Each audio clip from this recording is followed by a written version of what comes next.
Oke, jadi kemarin sudah sikap perilakunya ya, prakteknya ya, duluan. Nanti dipandu oleh teman-teman di penyelenggara untuk kegiatannya. Hari ini kita akan membahas secara keseluruhan tentang kesiapsiagaan bela negara. Nah, sudah dibaca modulnya? Sebelum saya mulai, seperti biasa, saya ingin mendengar apa yang kita pahami dulu dari hasil membaca modul di MOOC itu dulu. Siapa yang mau menyampaikan dulu?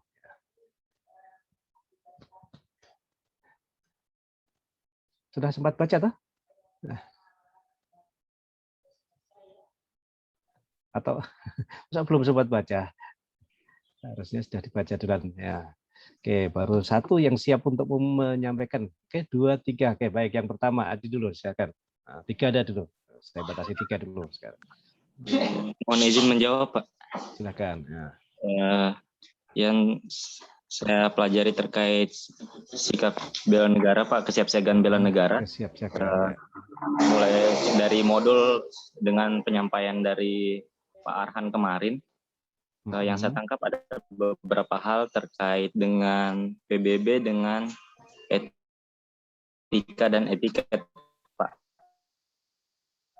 Terkait dengan PBB, latihan fisik, Pak, untuk meningkatkan kedisiplinan dari peserta Latsar, peserta bela negara. Terus, Pak, terkait dengan etika dan etiket yang saya pahami, etika berkaitan dengan moral atau kebiasaan.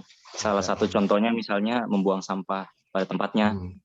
Terus untuk etiket berkaitan dengan sopan santun, Pak. Misalnya gaya berbicara, gaya berdiri, gaya duduk, atau table manner, Pak. Itu yang lingkupnya di sikap perilaku ini ya. Oke, terima kasih Hadi. Yang berikutnya, Bu Kalsum. Silakan. Ya, Kalsum dulu. Terima kasih atas kesempatan. Baik, Pak.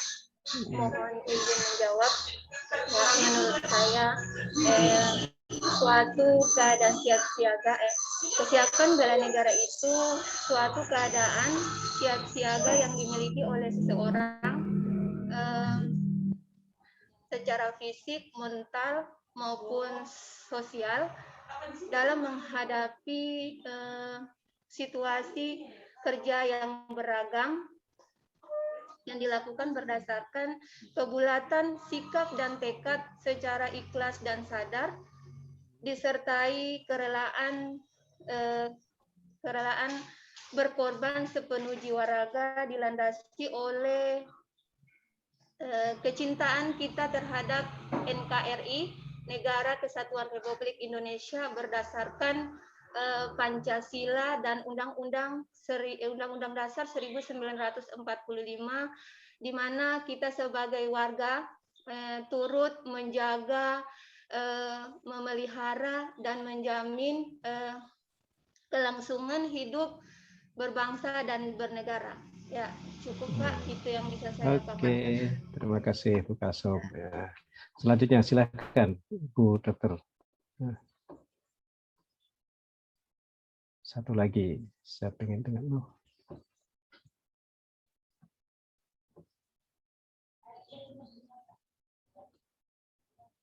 Bu Sri, ada masalah dengan signal?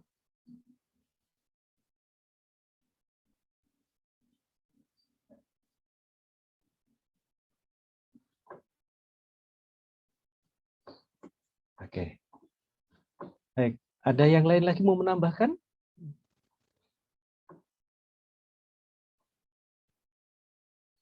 Assalamualaikum. Ya, oke. Maaf Pak. Silakan ya. Tadi nggak bagus jaringan. Ya, silakan. Ya, Assalamualaikum warahmatullahi wabarakatuh. Jadi materi kesiapsiagaan bela negara ini sebenarnya dipersiapkan untuk masih berkaitan dengan materi-materi yang sebelumnya. Jadi setelah kita mendapatkan kemerdekaan, ada analisis isu kontemporernya. Jadi sekarang kita diwajibkan untuk bagaimana kita secara jasmani dan mental apakah siap untuk membela negara.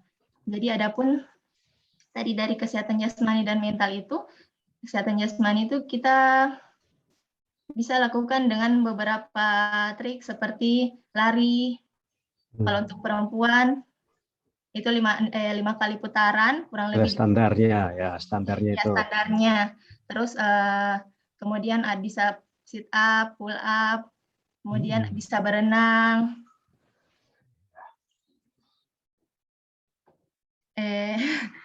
Sama kesehatan mental. Jadi kesehatan mental ya. Jadi ada 2 yang harus kita siapkan sebetulnya, ya, yaitu fisik dan mental. Nah, karena mental itu nanti apa? Kalau orang lingkupnya mental, saya tanya sekalian mumpung dokter nih yang nyampaikan, kalau kita bicara mental, itu ruang lingkupnya di mana? Ruang lingkup mental. Kalau fisik kan badan kita, kekuatan kita. Kalau mental, ruang lingkupnya di mana? Siap secara mental. Seperti apa sih? Fisik dan mental. Silakan Bu Sri. Ya. Jadi kesehatan mental itu lebih ke dari sistem berpikir, Pak. Dari kesehatan rohaninya, di mana dia bisa kesehatan berpikirnya, bagaimana dia bisa mengendalikan, memanajemen dirinya, mengenali diri, manajemen stres, kemudian bagaimana dia mengelola emosi yang positif. Emosi itu yang penting juga itu ya, karena ternyata apa ya, kekuatan sama. Ya, kalau kita di pertandingan itu ya, contohnya di kemarin waktu kita rame-rame melihat pertandingan bulu tangkis di Olimpiade. Secara fisik saya yakin orang yang sudah masuk ke final di final bulu tangkis di tingkat event dunia itu fisiknya kita bisa katakan sama. Apa faktor pendorong yang lainnya? Salah satunya ya mental itu tadi, mental juara, ya mental ada. Karena kalau mental kuat, itu fisik bertambah, gitu ya, dokter ya. Kalau kekuatan mental kita siap, itu fisiknya akan bertambah. Terus sebaliknya, kalau mentalnya sudah down, fisiknya itu hilang semua itu. Kekuatan fisiknya nggak ada. Justru kalau menurut Goleman, teorinya Goleman mengatakan bahwa pengendalian emosi, pengendalian secara mental, psikologis itu jauh mempengaruhi keberhasilan hidup manusia, katanya malah, daripada kemampuan fisik. Bahkan dia sebutkan lagi pengendalian emosi, emotional quotient, itu 82% kalau nggak salah angkanya itu menentukan keberhasilan seseorang dibanding dengan pengetahuannya lagi malahan. Jadi orang sukses itu bukan semata-mata mentalnya, pun bukan semata-mata karena kecerdasannya. Kecerdasan apa itu? Pengetahuannya. Ya, karena kecerdasan emosi kan juga kecerdasan juga itu mengelola emosi. Bukan hanya pengetahuannya saja. Jadi IQ yang tinggi itu belum tentu menjamin keberhasilan seseorang. Tapi Goleman mengatakan bahwa yang bisa menjamin keberhasilan itu justru pengendalian emosinya, emotional quotient-nya itu. Tuh, makanya mental itu menjadi yang penting sekarang itu. Saya kemarin katakan, kalau nggak salah saya kemarin bilang, lebih baik apa ya, ketemu dengan orang bodoh atau ketemu dengan orang gila. Saya pernah mengatakan gitu ya di sini ya. Mana enak ya, kita mengurusi orang gila itu lebih enak, mengurusi orang bodoh mana lebih enak. Nah, jadi ngurusi orang gila itu kesehatan mental itu susah sekali.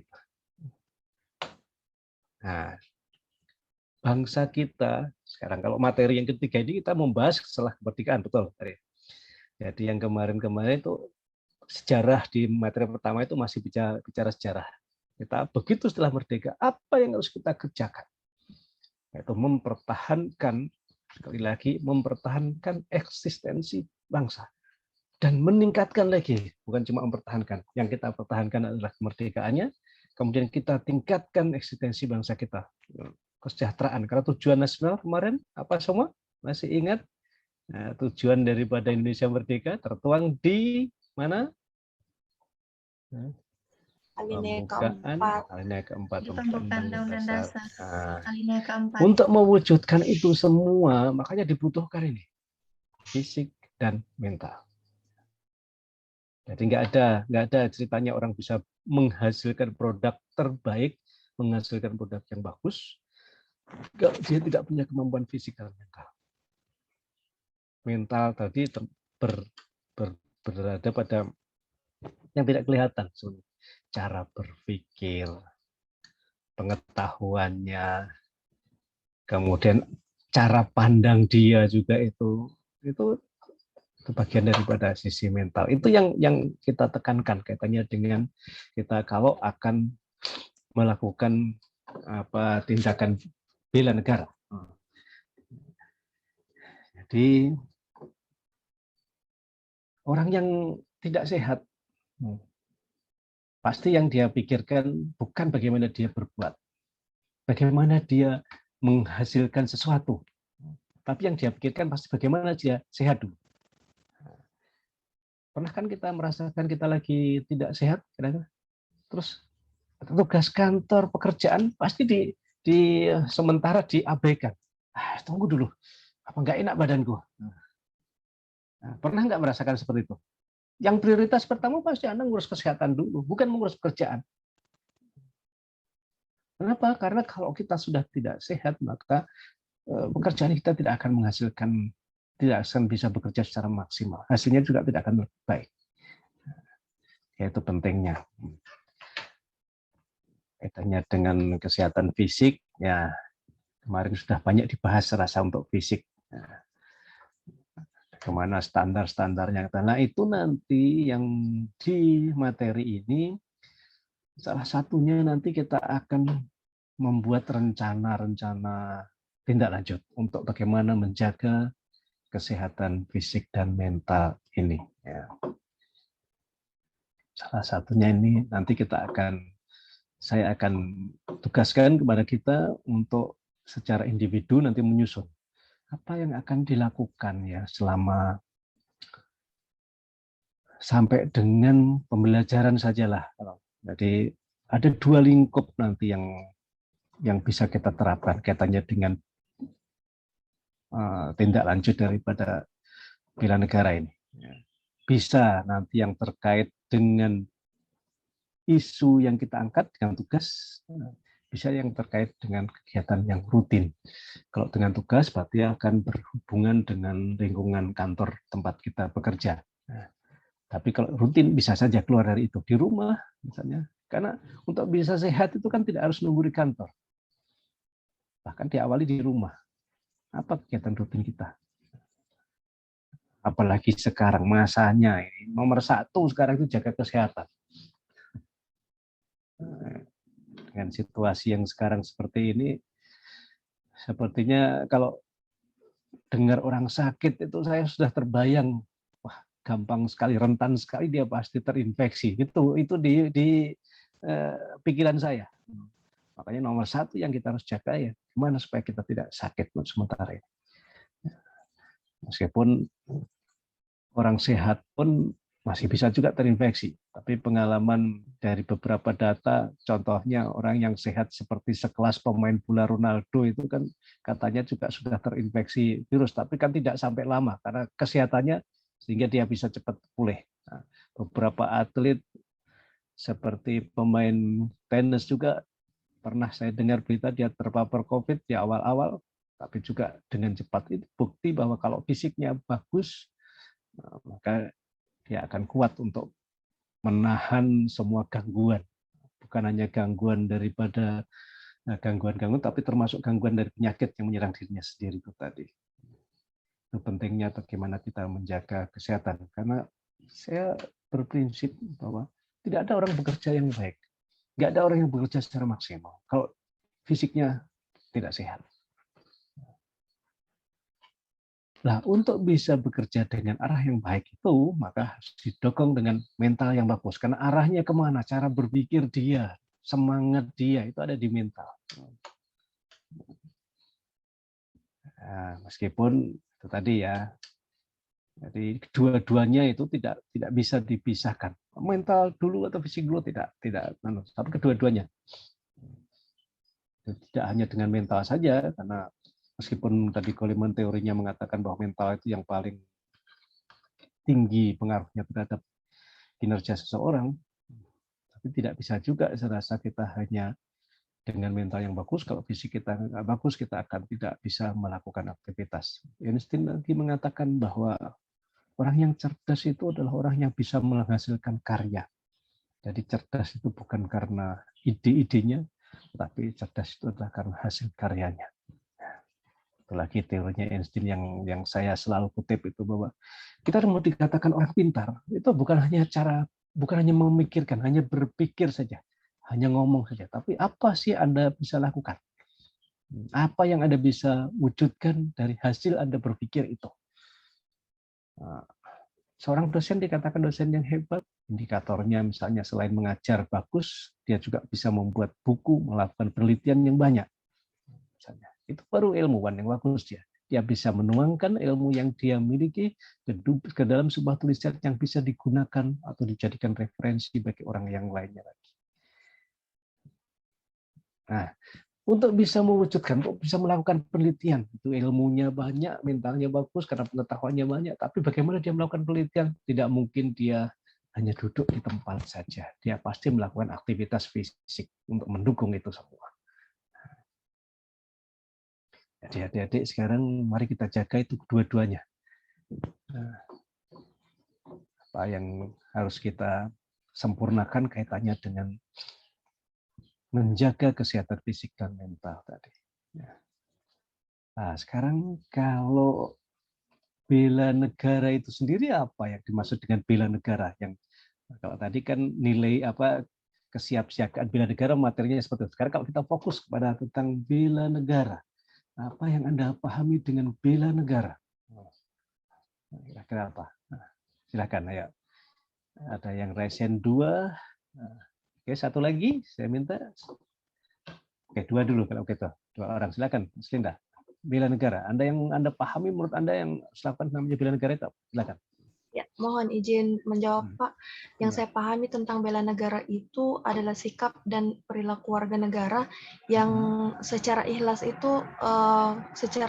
membela negaranya untuk menjaga, melestarikan dan memelihara negara kesatuan Republik Indonesia.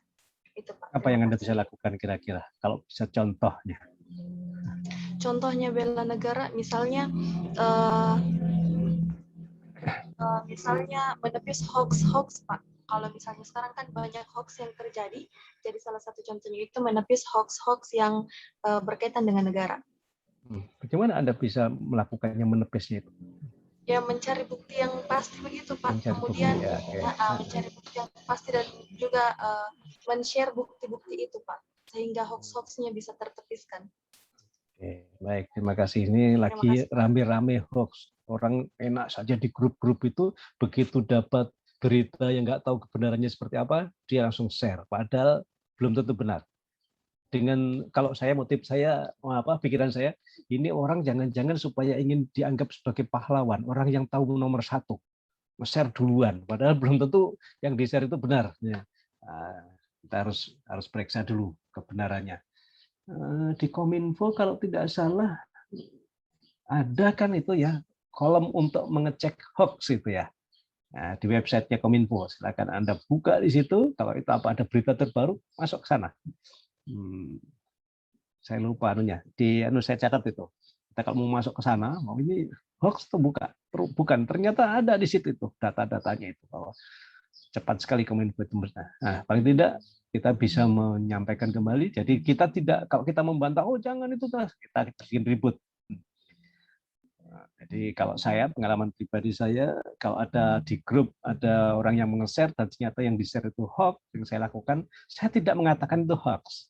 Tapi saya hanya meng-share di bawahnya lagi bahwa yang mengkanter, berita lain yang mengkanter dia. Sehingga bukan saya yang mengkanter, tapi berita itulah yang mengkanter. Itu contohnya.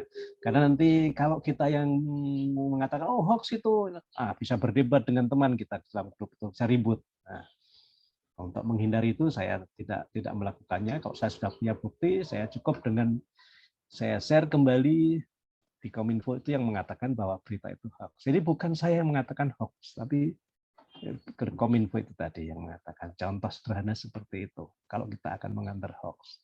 Kalau Bu Kalsum, bela negara itu apa yang Anda pahami?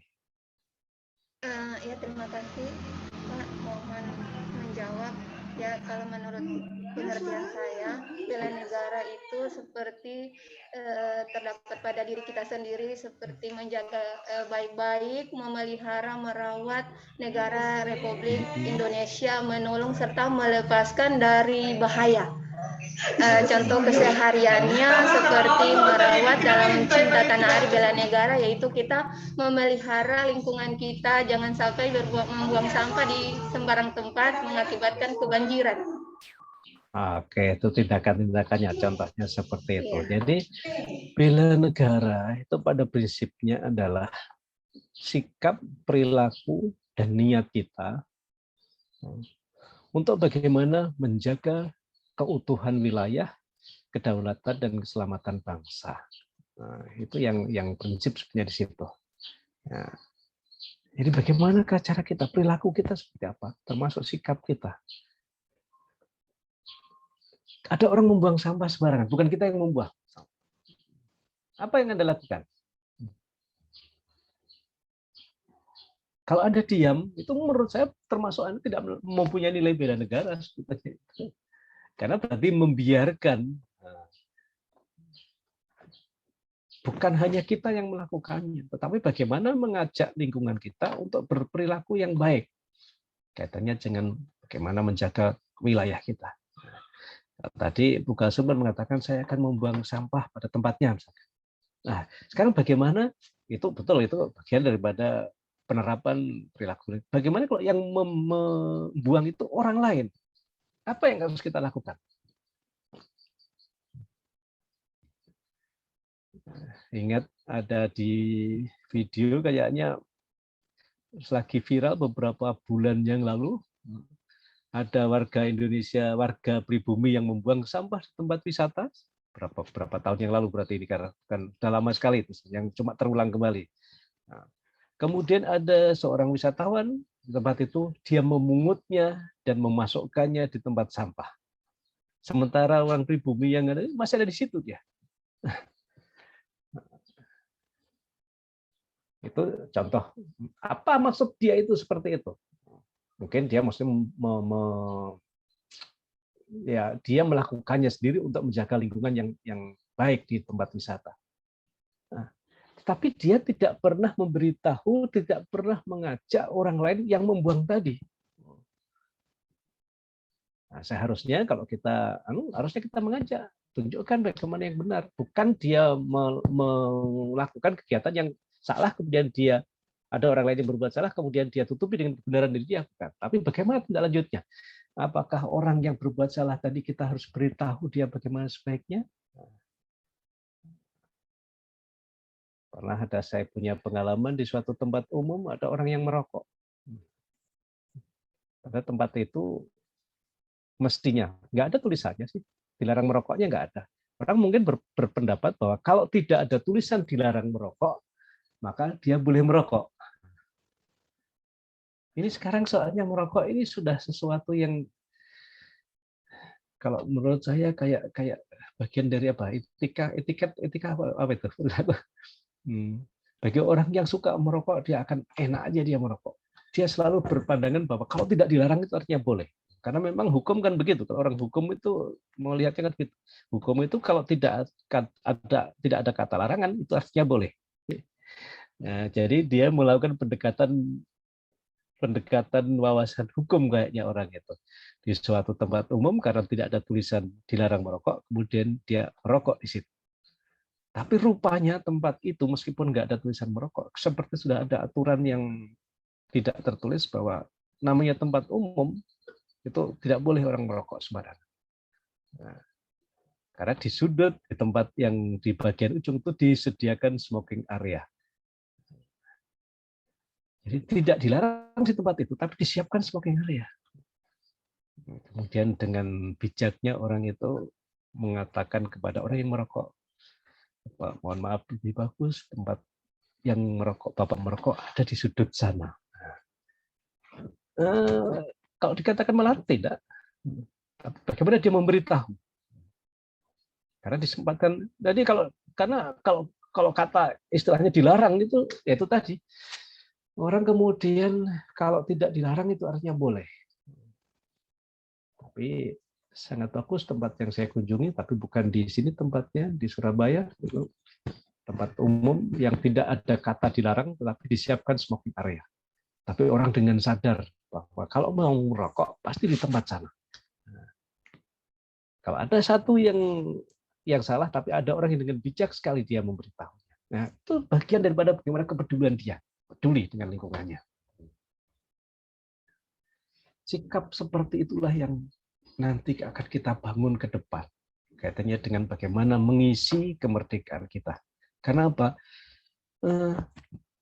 Cara berperilaku dari warga negara yang tinggal di situ itu akan apa istilahnya? Bukan juga peradaban. Nah, meningkatkan peradaban. Peradaban itu apa ya, kayak ada orang yang duitnya banyak, kaya, tetapi cara berperilaku dia, cara makan dia itu seperti orang-orang biasa. Nah, itu yang saya katakan, orang seperti itu peradabannya itu masih rendah. Nah, kita apalagi nanti kalau di dalam pergaulan internasional itu sangat menentukan itu bahwa bangsa kita itu maju atau tidak itu dilihat dari peradaban itu. Singapura itu, ada yang pernah ke Singapura, negara yang terdekat yang paling favorit sebelumnya, sebelum pandemi itu kan Singapura itu negara yang paling favorit buat orang Indonesia untuk keluar negeri ke sana itu kan nggak perlu naik pesawat kok dari Indonesia ke Singapura itu. Cukup naik pesawatnya ke Batam, sampai di Batam kan nyebrang pakai kapal laut saja. Kalau dulu saya malah masih sempat yang tahun 90-an sekian, tidak pakai paspor pun bisa. Sama dengan pada saat saya ke Kalimantan Utara, ke Kalimantan, bukan Kaltara ya, bukan Provinsi Kalimantan Utara, Kalimantan bagian utara, alias Malaysia itu. Lewat Sarawak, Kuching itu dulu tidak perlu pakai paspor pada tahun-tahun sebelum tahun 2000 saya ke sana. Cukup pakai izin harian saja dengan catatan tidak menginap. Tapi sekarang kayaknya nggak bisa seperti itu. Terakhir 3-4 tahun lalu saya ke Batam ngantar teman-teman benchmark ke Batam yang BEM 3, kemudian mereka pada mau ke Singapura pada sibuk cari paspor. Cuma saya termasuk orang yang tidak tertarik ke Singapura. Bukan nggak tertarik apa ya. Saya menilai setelah beberapa kali ke sana belakangan ini, Singapura itu kalau kita datangi, yang kita beli dari sana ternyata produk Indonesia semua. Nah, ini yang saya sangat apa ya, mindset saya, otak saya tergelitik sekali itu. Kenapa? Saya baca datanya, Singapura nggak punya pabrik apa-apa. Dia hanya berdagang. Produknya siapa? Produk Indonesia yang dilabel oleh Singapura. Dan itu pun melabelnya bukan di Singapura. Singapura nggak punya tanah.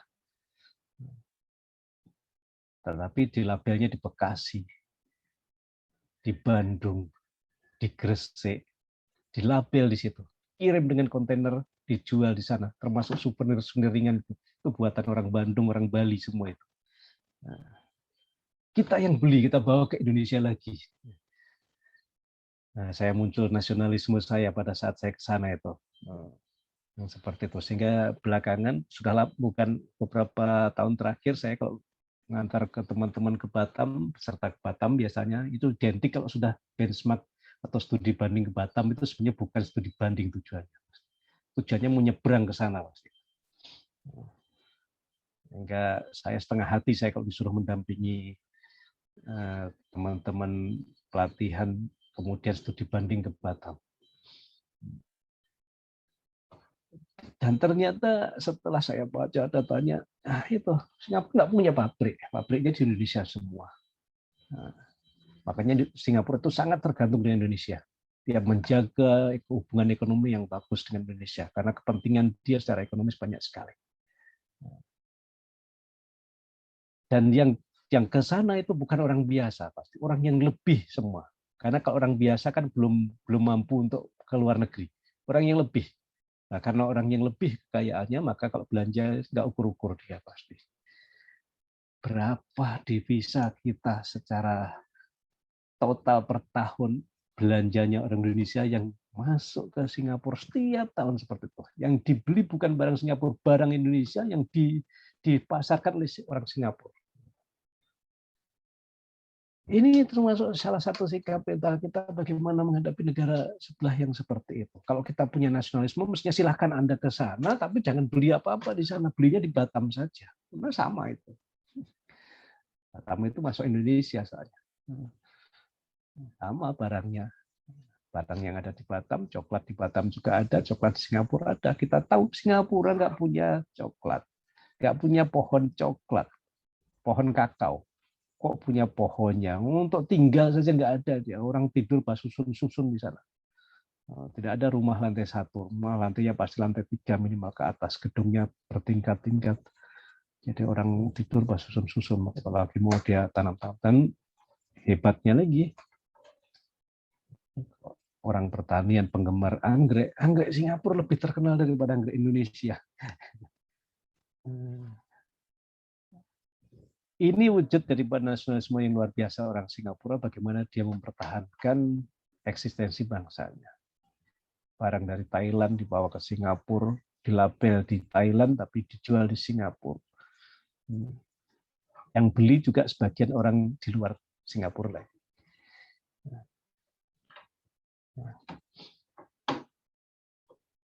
Penduduknya sedikit, asalnya dari mana-mana. Tapi mereka mampu membangun nasionalisme yang luar biasa. Karena Singapura itu penduduk aslinya mestinya orang Melayu. Tapi kalau kita lihat di sana, bukan orang Melayu yang mendominasi. Justru orang Cina, orang India yang mendominasi. Tapi setelah mereka masuk ke Singapura, itu tidak bunyi lagi orang Cina, tidak bunyi lagi orang India. Orang India dia, tapi punya orang Singapura. Nasionalisme yang luar biasa. Ini yang perlu kita tiru sebetulnya dengan negara yang kecil seperti itu, tapi mampu membangun nasionalisme yang luar biasa. Nah, untuk membangun sikap mental, kalau fisik sih kita bisa lakukan ya. Untuk membangun mental yang nasionalisme, itu kadang-kadang negara itu mengeluarkan uang yang sangat banyak karena pembangunan mental itu tidak. Nah, contoh gampang itu kemarin Indonesia ikut pertandingan olahraga di Olimpiade. Apa kira-kira yang bisa kita ambil manfaat dari Indonesia mengikuti kejuaraan di Olimpiade? Kalau kita kaji coba, apakah manfaat yang didapat ya? Nah, apa Bu Dokter ya? Assalamualaikum warahmatullahi wabarakatuh. Saya terima kasih Pak. Saya mencoba menjawab. Jadi dari kegiatan-kegiatan yang diikuti oleh Indonesia, termasuk salah satunya Olimpiade, di event-event internasional itu, ya. Jadi di situ membuktikan eksistensinya Indonesia di mata dunia, bahwa Indonesia itu ada. Ya betul, Indonesia itu ada dan saya mampu, saya bisa. Itu sebetulnya. Untuk mewujudkan itu kira-kira murah atau tidak itu biayanya itu coba. Nah, sudah pasti setelah dapat medali emas saja saya dengar saya nggak lihat di 5 miliar negara akan memberikan kepada atlet itu. Sebelum itu setelah dapat, sebelum itu saya yakin dia masuk di pelatnas, dibiayai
merubah sikap mental kita. Itu tidak harus dengan cara latihan, dengan cara penataran, pelatihan itu. Tapi bisa dengan menggunakan event-event itu. Bahkan kita untuk bisa terampil, untuk bisa pinter saja. Sekarang itu kan tidak harus belajar, tidak harus sekolah.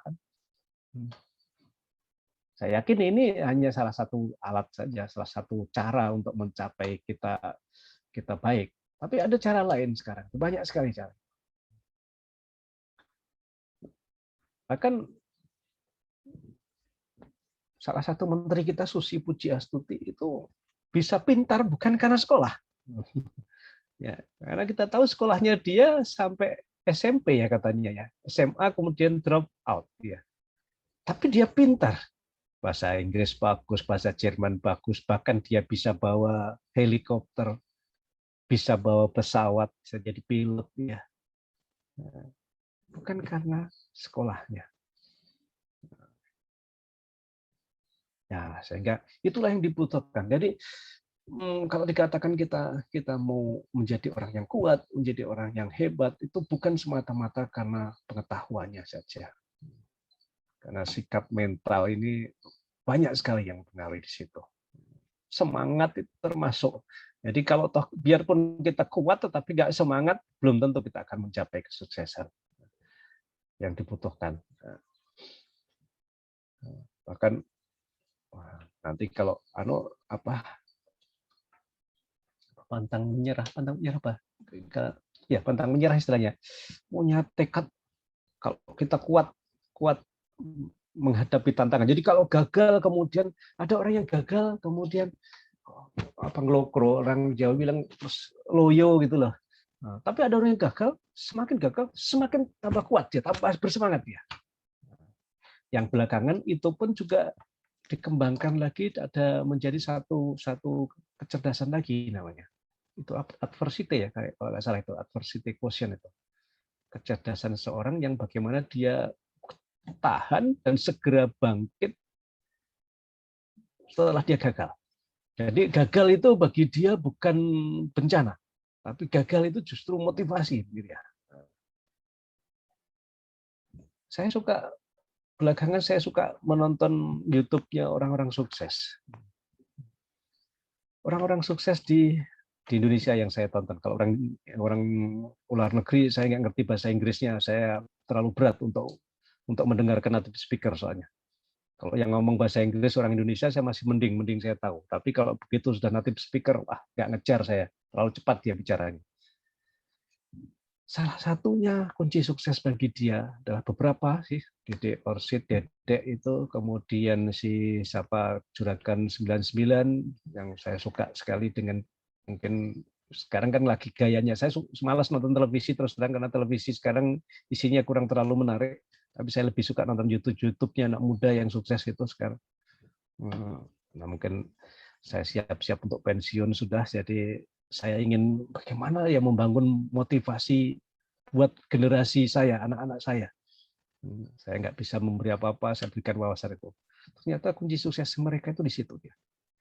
Dia tantangan, suka sekali dengan tantangan. Kalau ada yang gagal, dia itu tidak menganggap bahwa itu adalah bencana.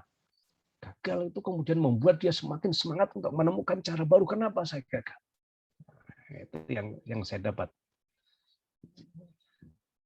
Itu Juragan 99 kan anak muda yang mungkin bisa dikatakan kaya raya sekarang ya. Beli jet pribadi, punya rumah yang garasinya bisa seperti showroom katanya. Mobil-mobil mewah, mobil-mobil sport terbaru dia sudah punya semua dengan usia yang sangat muda. Meskipun sejarahnya memang sejak kuliah dia sudah berjiwa bisnis ternyata. Nah, begitu juga si yang itu anak muda yang di Malang itu, yang orang Malang lagi. Kebetulan saya dari sana jadi suka sekali dengan melihat keberhasilan anak muda di Malang. Saya sarjana administrasi negara, tapi sekarang bisnisnya dia di kultur jaringan, di pertanian. Itu juga luar biasa. Jadi saya sangat tertantang dengan waktu dia pergi pameran di Cina katanya. Nah, dia gagal beberapa kali karena memang basicnya bukan orang pertanian, dia melakukan pekerjaan pertanian, tapi dia tertantang dengan prospek. Menurut dia prospeknya sangat bagus. Menurut dia kalau saya bisa kuasai kultur jaringan, maka saya akan bisa menghasilkan produk yang banyak sekali dalam waktu yang singkat. Dan sekarang setelah 13 tahun dia rilis, dia sudah membuktikan hasilnya. Beberapa tanaman-tanaman yang unik dia kembangkan dengan kultur jaringan. Nah, ini bukan kemampuan kognitifnya, bukan karena pengetahuannya dia. Dia lebih banyak dipengaruhi oleh sikap mental dia. Jadi membangun bangsa ini ke depan bukan hanya dibutuhkan kepintaran saja. Karena kalau kita hanya berpatokan kepada butuh orang-orang yang pintar, banyak orang pintar sekarang di Indonesia ini sudah. Banyak dokter, banyak. Tapi dokter, orang-orang pintar tadi yang profesor, yang punya sikap mental yang bagus, itu belum tentu banyak. Nah, ini yang perlu dibangun ke depannya. Nah, sehingga kurikulum di pelatihan dasar ini, nanti kalau kita masuk ke agenda 2, isinya itu sebetulnya sikap mental semua itu. Bukan menambah pengetahuan, karena menambah pengetahuan kita sudah anggap bahwa kalian selama kuliah itu sudah mendapatkan pengetahuan yang cukup untuk bekal pada profesi kita masing-masing sekarang. Tapi bagaimana kemampuan pengetahuan yang Anda miliki, Anda harus bisa wujudkan. Seperti statementnya Einstein tadi, bahwa pintar, jenius itu bukan karena ide-idenya, tetapi karena hasil karyanya. Apa yang Anda bisa wujud nyatakan dari kemampuan yang Anda miliki. Jadi pengetahuan, jadi ilmu yang Anda miliki, apa yang bisa Anda wujud nyatakan. Jadi berhentilah bermimpi, tapi wujudkan dalam kenyataan. Nah, ada yang pepatah lagi yang bagus yang saya pernah dengar. Jangan kita hanya bermimpi. Kalau bermimpi itu dulu punya angan-angan, saya cita-cita seperti ini. Sekarang jangan hanya punya cita-cita. Cita-cita itu sudah masa lalu. Tapi waktunya sekarang untuk wujudkan itu. Nah, tentu kalau kita mewujudkan, dibutuhkan itu tadi. Sikap mental dan fisik yang kuat. Nah, ada pengalaman pribadi saya. Teman saya seangkatan selama SMA sampai kuliah, kebetulan saya satu teman dengan dia, bahkan satu kamar, satu kos, bukan satu kamar ya, satu kos selama SMA dan kuliah dengan salah satu teman saya itu. Selama kuliah, dia sama sekali tidak tergolong orang yang pintar. Bahkan saya sudah bekerja jadi PNS, waktu itu saya sudah jadi PNS di Palu, dia di Malang masih kuliah. Belum selesai kuliahnya. Tahun 90 itu belum selesai kuliah. Saya sudah jadi PNS tahun 90 di Palu itu. 92 sebelum di DO dia baru lulus. Tetapi pada tahun 98 itu saya bisa katakan itulah bosnya angkatan kita, angkatan saya.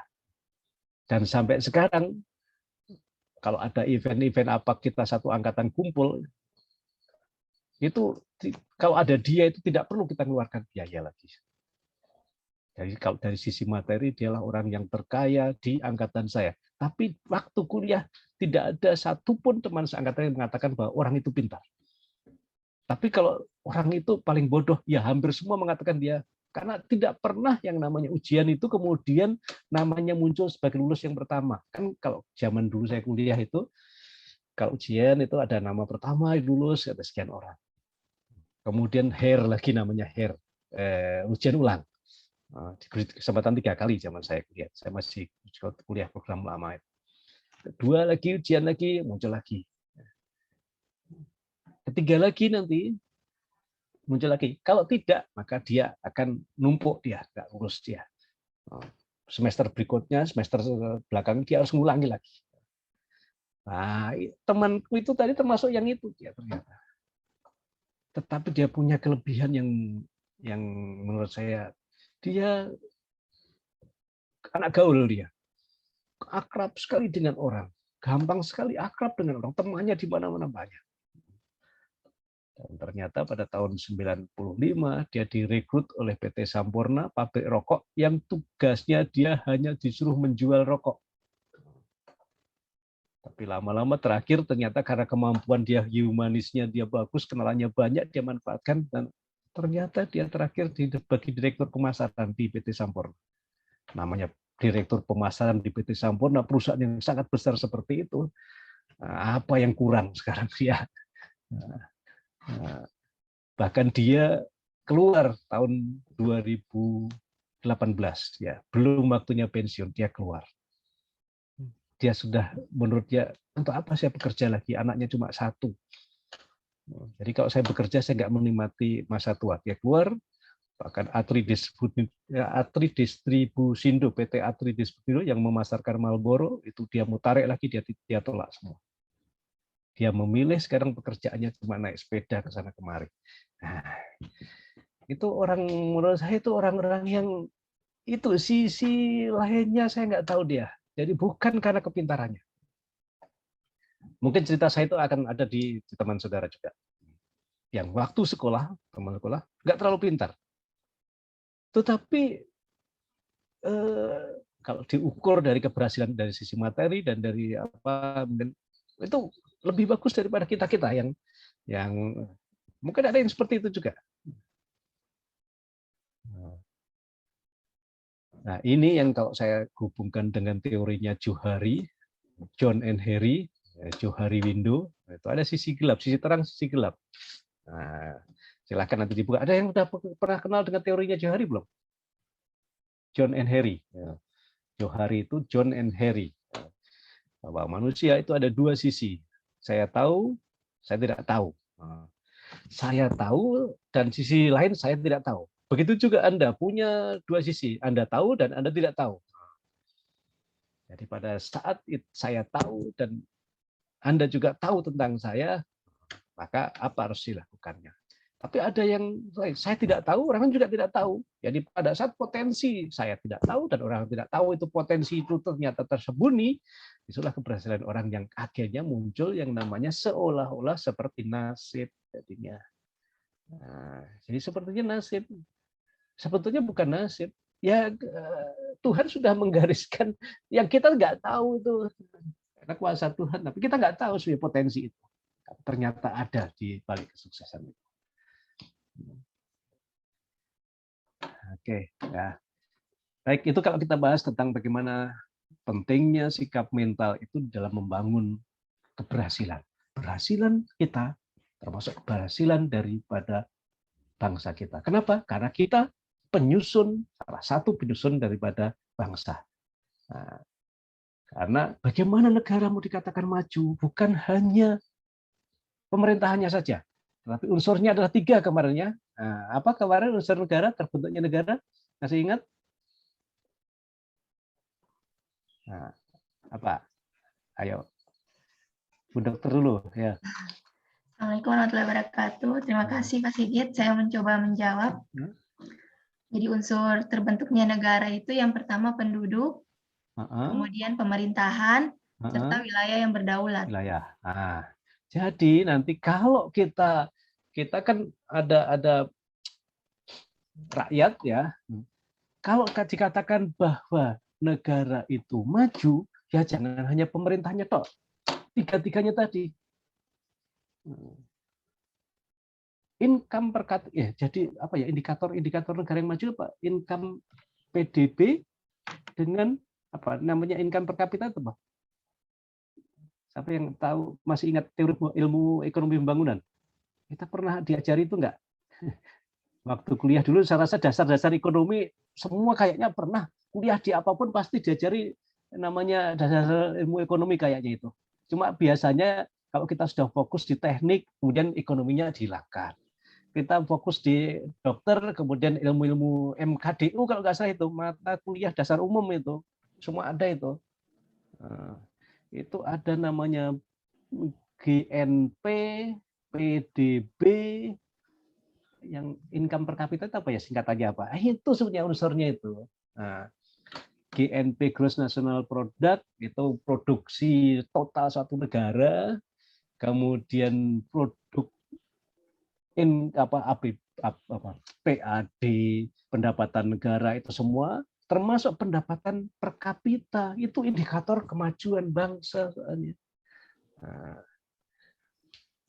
jadi kalau individu kita nanti bisa berhasil, itu juga bagian daripada membangun keberhasilan negara kita. Karena negara kita tadi, rakyatnya juga harus maju, negaranya, pemerintahnya juga maju. Pemerintah berarti kalau mengelola pendapatan daerah tuh, PAD kalau di kabupaten, kemudian pendapatan nasional itu yang harus ditingkatkan.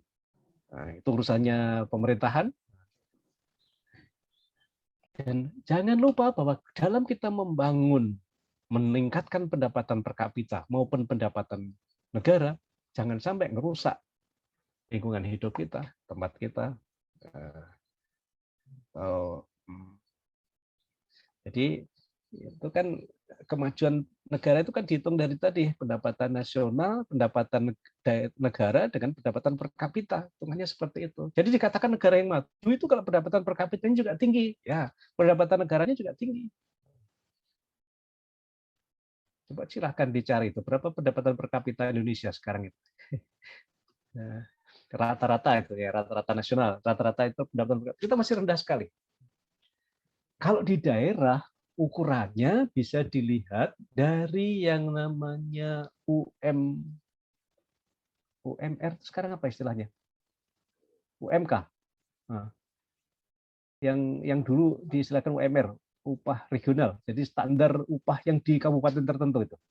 Nah, itu sebutnya jadi indikator berapa besarnya pendapatan daerah itu, pendapatan per kapita di daerah itu. Karena daya belinya itu orang di situ itu di situ. Nah, misalnya yang kalau tidak salah UMR tertinggi di Indonesia itu kalau nggak salah UMR-nya Jakarta kan. Jakarta itu tertinggi. Sehingga kalau orang ke Jakarta semua tertarik untuk kerja di Jakarta wajar karena hasil dari dia kerja di Jakarta kemudian dia belanjakan ke daerah itu dia punya daya beli yang tinggi. Ini seperti itu. Kemudian kalau daerah ya Jakarta itu hampir kalau saya bisa katakan apa sih yang nggak bisa menghasilkan uang kalau di Jakarta semua pekerja gerak bisa menghasilkan uang. Dan kalau dinilai besarnya memang cukup tinggi sana itu. Makanya ada orang yang dari mana, dari Tegal, dari rela dia jadi gelandang, bukan gelandangan istilahnya, rela dia hidup seadanya untuk tetap di Jakarta, mencari uang di Jakarta. Tapi tidak mutlak di kampungnya itu rumahnya jelek, rumahnya mewah-mewah dia. Orang Wonogiri, orang Gunung Kidul itu seperti itu. Di Jakarta dia biasa, hidup biasa. Bahkan bisa dikatakan hidup di bawah standar yang layak. Tetapi dia simpan kekayaannya di daerahnya. Karena apa? Hasil yang didapatkan di Jakarta itu punya daya beli yang besar, dia dibawa ke daerah lainnya. Itu yang jadi ukuran. Itu berarti namanya itu daerah upah regionalnya yang tinggi itu upah sekarang UMK kalau istilahnya apa ya UMK itu dulu UMR upah minimum regional upah minimum apa ya kalau K itu yang dijadikan ukuran. Jadi bagaimana teman-teman adik-adik saya kita harus meningkatkan pendapatan kita. Kaitannya dengan kalau kita ingin membangun kemajuan bangsa kita. Bangsa kita tidak akan dianggap sebagai orang bangsa yang kaya kalau rakyatnya miskin. Berarti peningkatan pendapatan rakyatnya harus ditingkatkan supaya kita digolongkan kepada, karena itu nanti akan kaitannya dengan daya beli kita. Daya beli ya memang kita mengalami kemajuan yang luar biasa. Inflasi itu kita kenal nama inflasi. Inflasi itu apa ya? Nah, kalau saya baca kalau kita bahas ke sana kalau kita mau bicara tentang peningkatan kesejahteraan itu kita harus harus paham tentang daya beli itu tadi. Setiap tahun kan ada yang namanya inflasi. Apa inflasi yang Anda bisa paham? Ya. Kenaikan harga barang ya, itu ya, dengan itu ya, iya. Apa Bu Adi? Apa Abi? Kalau inflasi itu? Kenaikan harga secara terus menerus, Pak. Ya nggak secara terus menerus, pada periode tertentu dia. Ya. Kalau Bu Dokter apa yang Anda pahami inflasi itu? Assalamualaikum warahmatullahi wabarakatuh. Terima kasih Pak Sigit mencoba menjawab. Jadi inflasi itu memang kenaikan harga secara terus-menerus pada periode tertentu, tetapi dia berdampak terhadap barang-barang yang lain. Jadi misalkan kalau satu barang ini naik, barang-barang yang lain juga pasti akan ikutan naik. Karena kalau hanya 1-2 barang yang naik, tidak bisa dikatakan inflasi. Jadi dia itu mengefeknya. Jadi apa efeknya? Biasanya ke daya beli kadang-kadang itu kalau inflasi. Makanya target dari pemerintah itu untuk menjaga stabilitas ekonomi itu jangan sampai pendapatan per kapitanya itu di bawah inflasi. Akibatnya apa kalau di bawah inflasi? Kita nggak mampu beli. Nah, kalau kita nggak mau beli, alias bahasanya mungkin kita dengar daya beli kita itu rendah, artinya kita nggak mau beli. Barang itu murah. Tapi kenapa kita nggak bisa beli ya? Karena nggak punya duit kan. Nah, tapi jangan dipikir, jangan jadi masalah. Barangnya naik terus, nggak masalah itu. Yang penting biarpun mahal, kita punya duit untuk membelinya. Kalau kita nggak pernah inflasi juga kita akan ketinggalan. Yang untung siapa kalau kita nggak pernah inflasi? Yang untung orang luar negeri. Jadi inflasi itu dibutuhkan, tetapi yang sebanding dengan peningkatan pendapatan. Karena kalau peningkatan pendapatan per kapita masyarakatnya tidak mengejar inflasi, maka sama dengan kita turun ke standar hidup kita yang turun, kita jadi lebih miskin. Jadi kalau bisa inflasi untuk mengejar itu harga kita dinaikkan, mengejar untuk di negara lain juga naik soalnya. Jadi kalau kita tidak menaikkan harga, kemudian orang luar menaikkan harga, kita tidak menaikkan, akhirnya apa? Ya seperti contoh sekarang di Eropa itu yang bisa dikatakan bahwa peradaban tertinggi di dunia kayaknya orang Eropa sekarang ini. Bahkan orang Eropa merasa peradabannya tertinggi. Wajarlah kalau bule itu setiap tahun itu kayaknya memprogramkan untuk rekreasi ke Bali itu bisa dia. Kenapa? Karena satuan mata uang di Eropa dibawa ke Indonesia itu menjadi murah sekali. Sebaliknya, kita setengah mati pergi ke Eropa. Kenapa? Karena kita punya uang banyak, begitu dibawa ke sana, kita nggak mampu mengikuti daya beli di sana. Nah, ini yang harus dijaga. Jadi kalau kita mau mengatakan bangsa kita itu kaya kok, buktinya jangan cuma banyak uang yang kita miliki, tapi kemampuan banyak itu daya beli kita untuk beli ke luar negeri mampu nggak bersaing dengan negara yang lain. Nah, itu yang harus kita pahami. Saya mengajak kita semua untuk berpikir global kalau kita bisa bicara tentang bela negara ini, karena negara bukan lokal kita. Jadi bagaimana perkembangan di dunia luar kita harus ikuti. Kalau negara lain sudah menggunakan internet, sekarang kita harus bisa menggunakan internet. Kalau tidak ketinggalan kita. Kalau udah ketinggalan, terkucil, ya negara lain akan eksis dengan dia kita jadi nggak ngikuti ya. Kalau nggak ngikuti perkembangan dunia itu identik dengan kita mundur. Bukan berarti kita mundur jalannya, tidak. Tapi kita maju selangkah, negara lain majunya 20 langkah. Kita ketinggalan dibanding negara lain. Kita nggak boleh seperti itu. Artinya kita nggak eksis jadinya. Nah, kalau seperti itu yang terjadi, misalnya karena kita ketinggalan dengan sama dengan kita itu nggak dari percaturan dunia internasional, adalah syarat yang keempat di dalam kita bentuk negara, itu adalah diakui negara lain supaya kita nanti bisa berinteraksi, berhubungan dengan negara lain. Nah, kalau kita tidak bisa berhubungan dengan negara lain, karena negara lain menganggap kita nggak punya daya beli, nggak punya apa, ya kita akan terkucil nanti. Kalau kita sudah terkucil secara ekonomi itu yang berat. Kenapa? Karena kita sudah terlanjur terbiasa dengan kita nggak berdiri sendiri sekarang. Nggak ada negara, bahkan di dunia ini nggak ada negara yang berdiri sendiri. Mungkin negara yang bisa berdiri sendiri hanya satu sekarang yang Korea Utara saja. Yang lainnya itu sangat tergantung dengan negara lain. Korea Utara itu yang sampai sekarang masih mengungkung dirinya.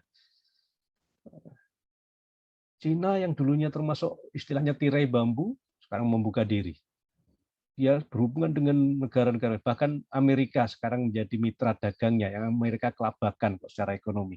Karena Cina bisa memproduksi barang yang lebih murah, dijual ke Amerika. Orang Amerika sudah agak kelabakan dengan politik dagangnya orang Cina. Nah, ini yang harus kita memahaminya nanti. Oke. Nah, kita menyangkut dengan bagaimana mengeksistensi diri sekarang untuk menghadapi persaingan global seperti itu. Ada beberapa yang harus kita bangun.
Etiket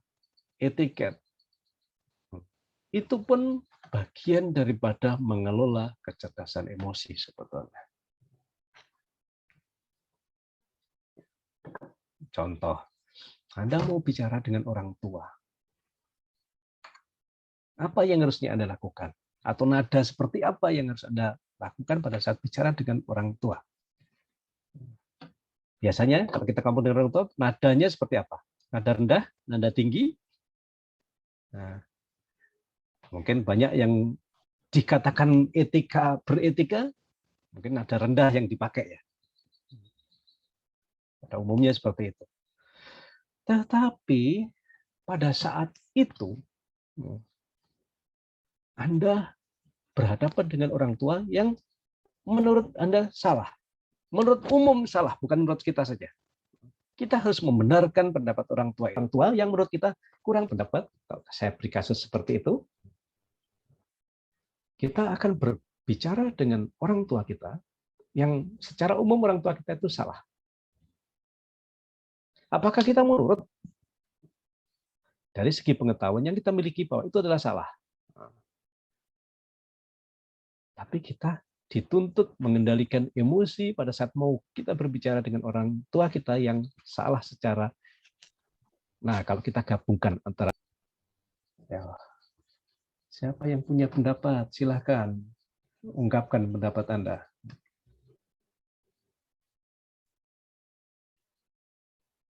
Silakan, Bu Aslinda. Ya. Ya, terima kasih Pak. Mohon izin memberikan pendapat.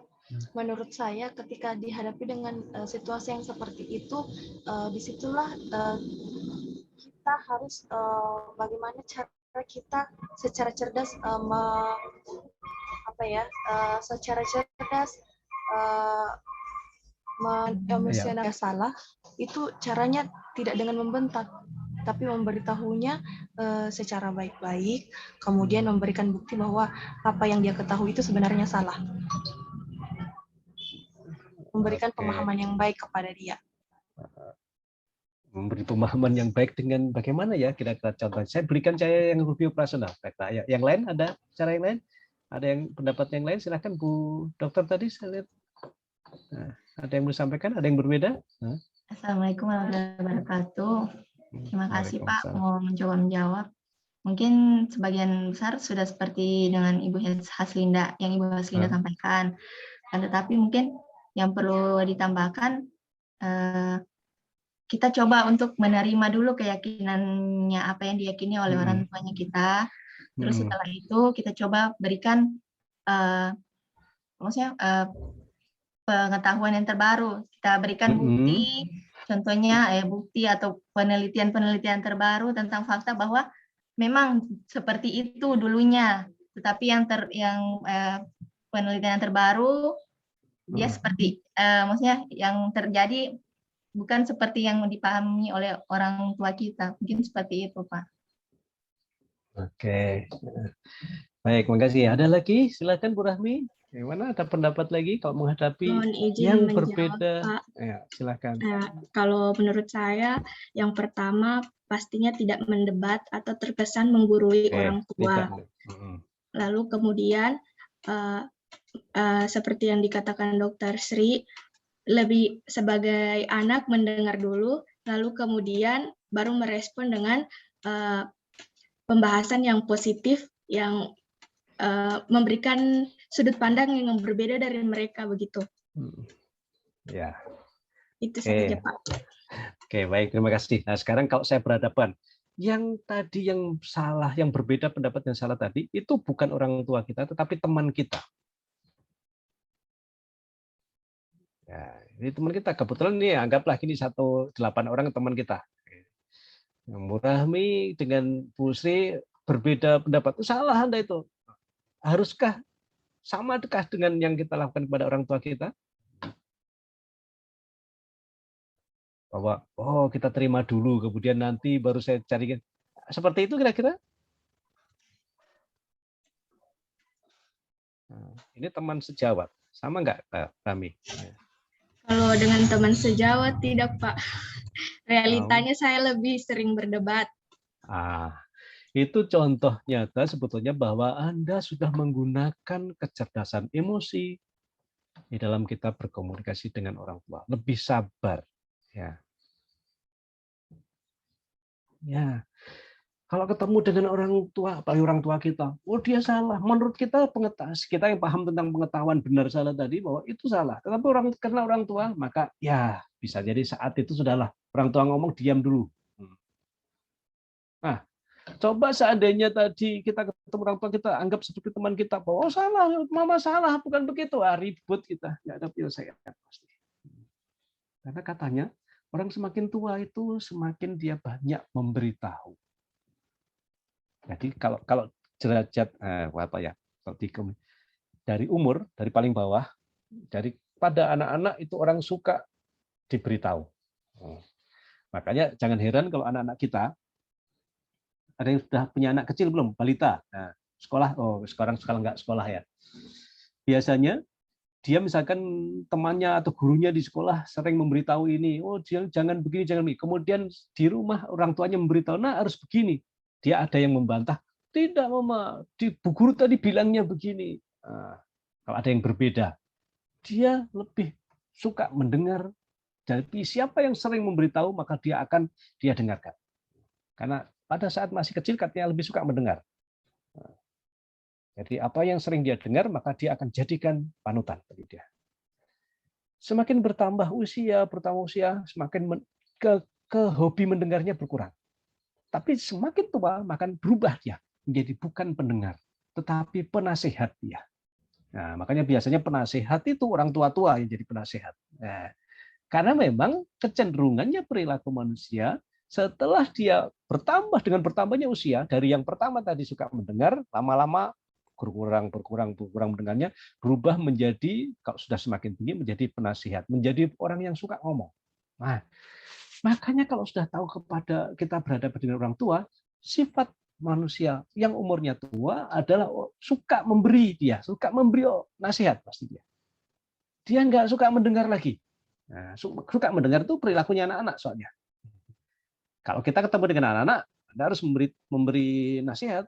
Kalau kita nggak beri nasihat, malah dibilang kita bukan orang tua. Orang tua aku nggak pernah beri nasihat, kan begitu pasti cara pandangnya. Nah, karena perilaku orang tua itu suka memberi nasihat, maka jangan Anda ceramahi orang tua ini. Nah, jangan diceramahi. Orang tua diceramahi, kawan apa baru kemarin menceramai orang tua, bilang begitu pasti. Karena sikap dia, ciri khas dia semakin tua tadi semakin hilang sifat mau mendengar, telinganya sudah tidak berfungsi baik ya. Yang lebih berfungsi baik adalah mulutnya untuk lebih banyak ngomong. Dia sedikit menutup telinganya. Nah, kalau kita ini ilmunya ada di kecerdasan emosi, di pengetahuannya itu ada. Tapi bagaimana mewujudkannya pada saat itu butuh kesabaran untuk menghadapi orang tua yang seperti itu.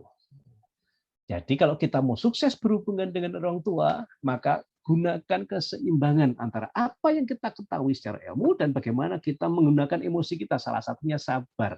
Karena orang tua itu suka menasihati, makanya pada saat orang tua ngomong, jangan dibantah. Itu bagian dari mengelola emosi itu. Padahal salah gregetan saya. Jadi sebetulnya saya membantah, tapi kan nggak boleh seperti itu. Nah, bagaimana kita memadukan antara pengetahuan